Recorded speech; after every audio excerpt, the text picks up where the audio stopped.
going around Palma de Mallorca.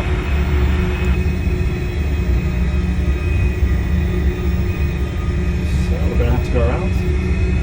3,000 sets. Are you ready? I'm ready. Go around flaps. 500. Flap 3. Mantoga, SRS, nav, all plus one. Positive climb. Gear up. Gear up.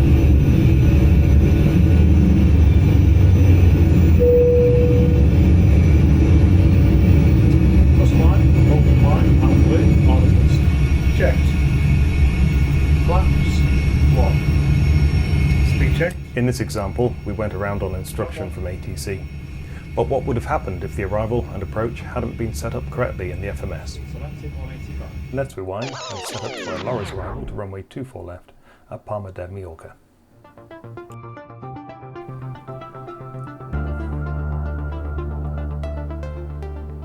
As is often the case in aviation, there's a handy mnemonic we can follow in the shape of a top hat. Flight plan, radnav, progress, performance, fuel prediction, and finally the secondary flight plan.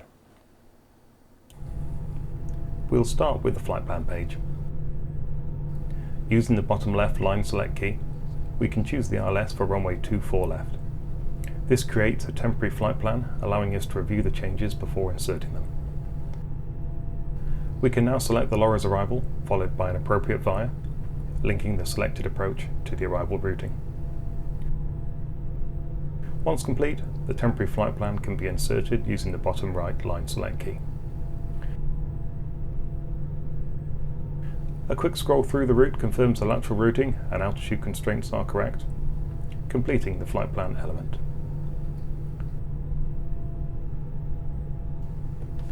Whilst we're here, we'll also insert a descent wind for demonstration purposes.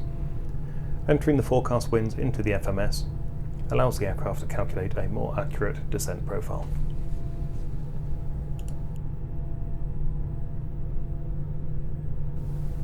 Once the flight plan has been correctly entered and checked, we now move on to the radio navigation page, checking that the ILS ident frequency, course and slope are all correct, and adjusting or manually tuning any VOR or NDBs as required.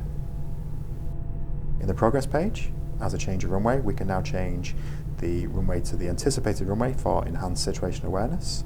And moving on to the P, performance, we can check the descent speeds, the approach data, and insert the correct minima for today's approach and arrival.